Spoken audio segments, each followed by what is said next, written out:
Hello everyone, welcome back to my channel Pal academy সেন্টারে তোমাদের সকলকে আমার স্বাগত।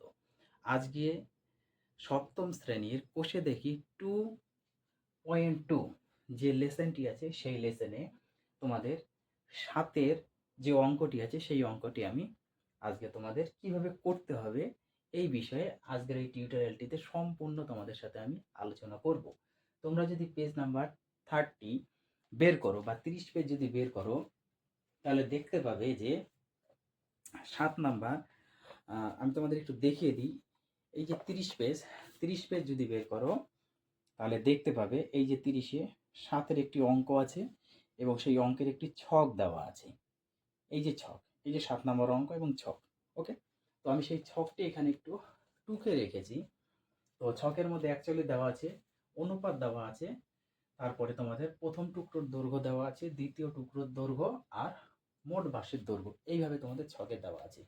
এবং অনুপাতে দুটো দেওয়া আছে 3:1 অনুপাত প্রথমটি, দ্বিতীয়টি 3:1 অনুপাত। ওকে, এবার প্রথম টুকরোর দৈর্ঘ্য দেওয়া আছে 30 ডেসিমিটার হলে আমাদের প্রথম অঙ্কটিতে দ্বিতীয় টুকরোর দৈর্ঘ্য কত হবে সেটা বের করতে হবে এবং মোট বাঁশের দৈর্ঘ্য সেটা বের করতে হবে। ওকে, সেম অনুপাত দিয়ে এবার প্রথমটিতে দেওয়া নেই, দ্বিতীয়টিতে দেওয়া আছে 15 ডেসিমিটার, তাহলে আমাদের মোট বাঁশের দৈর্ঘ্য কত হবে, কিভাবে করতে হবে। সবার আগে তোমাদের 7 নম্বর যে অঙ্কটি আছে অঙ্কটি একটু পড়তে হবে। দেখো, আমি যেহেতু এখানে লিখিনি আমি একটু পড়ে নিচ্ছি। ওকে, বলেছি যে একটি বাঁশ থেকে এক টুকরো বাঁশ কেটে নেওয়া হলো। খুব ভালো কথা, একটি বাঁশ থেকে এক টুকরো বাঁশ আমরা কেটে নিয়েছি, কোনো অসুবিধা নেই। এবং দেখা গেল দুটি অংশের বাঁশের দৈর্ঘ্যের অনুপাত, অর্থাৎ যখন একটি বাঁশ থেকে আমরা আরেকটি টুকরো কেটে নিয়েছি তখন যে টুকরোটা পাওয়া গেল সেই টুকরো আর যেটা বেঁচে আছে সেই টুকরো দৈর্ঘ্যের অনুপাত বলেছে 3:1। এই যে 3:1-এ অ্যাকচুয়ালি কাটা হয়েছে 3:1 অনুপাতে বাঁশ দুটোকে। ওকে, এখন বলছে নিচের সারণী থেকে টুকরো দুটির দৈর্ঘ্য কি কি হতে পারে এবং বাঁশটির দৈর্ঘ্য কি হতে পারে বলেছে সেটা লিখতে বলছে। ওকে, তাহলে প্রথম অনুপাত থেকে আমরা কি বুঝলাম, প্রথম যে অনুপাত আছে সেই অনুপাত থেকে দেখো তোমাদের প্রথম টুকরোর দৈর্ঘ্য দেওয়া আছে, দ্বিতীয় টুকরোর দৈর্ঘ্য দেওয়া নেই, তার মানে আমাদের বের করতে হবে দ্বিতীয় টুকরো প্রথমটির ক্ষেত্রে।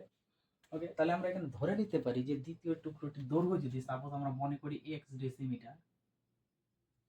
ডেসিমিটার আমরা ধরে নিই। ওকে, মনে করি বা ধরি, মনে করি প্রথম প্রথম টুকরো,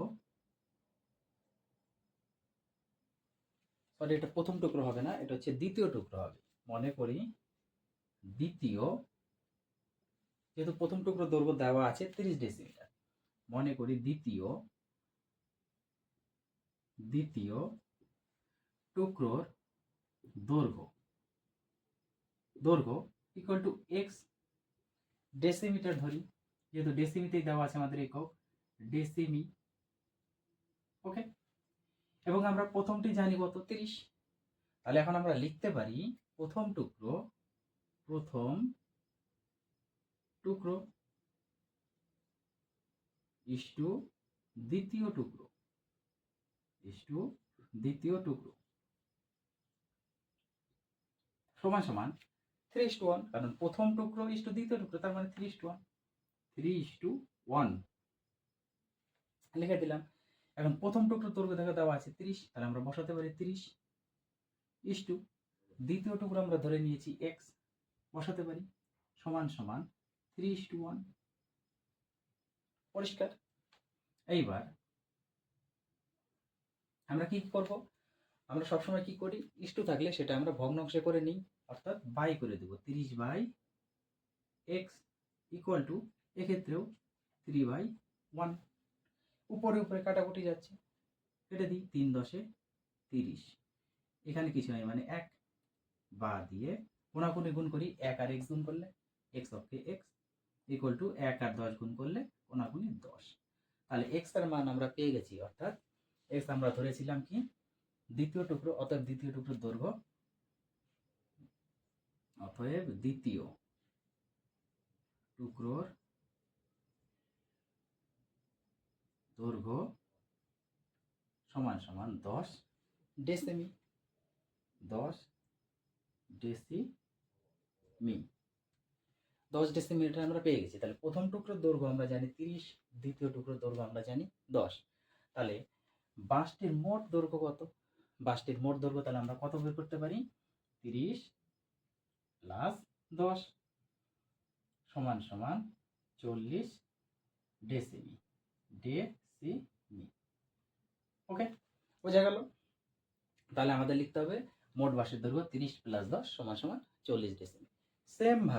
সেম ভাবে এই অঙ্কটা করতে হবে। এটা তো তোমাদের প্রথম টুকরোর দৈর্ঘ্য দেওয়া নেই, তাহলে আমরা এটা ধরে নিব। কি ধরবো? সেম ভাবে ধরি বা মনে করি, ধরি এটা কি নেই? প্রথম টুকরো। ধরি প্রথম টুকরোর দৈর্ঘ্য ইকুয়াল টু, যেহেতু একটির মধ্যে আমরা এক্স ধরে নিয়েছি, তাহলে অন্যটিতে আমরা এক্স ধরবো না, ওয়াই ধরে করি। Y decimetre. এবার আমরা কি লিখবো? সেম প্রথম টুকরো ইস্টু দ্বিতীয় টুকরো। প্রথম টুকরো ইস্টু দ্বিতীয়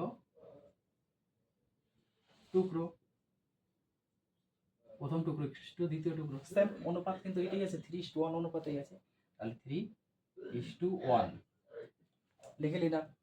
এবার প্রথম টুকরো আমরা ধরেছি ওয়াই, তাহলে ওয়াই বসিয়ে দেবো ইস্টু দ্বিতীয় টুকরো দেওয়া আছে 15, তাহলে 15 বসাবো ইকুয়াল টু 3:1 আছে। এবার ইস্টুকে আমরা ভগ্নাংশে পরিণত করব সেম ভাবে, তাহলে ওয়াই বাই 15 ইকুয়াল টু 3/1। 3/1। এবার আমরা কোনাকুনি গুণ করে দেবো, ওয়াই আর 1 গুণ করলে ওয়াই ইকুয়াল টু 3×45। তাহলে ওয়াই এর মান পেয়ে গেছি। ওয়াই মানে আমরা ধরেছি প্রথম টুকরোর দৈর্ঘ্য, অতএব প্রথম টুকরোর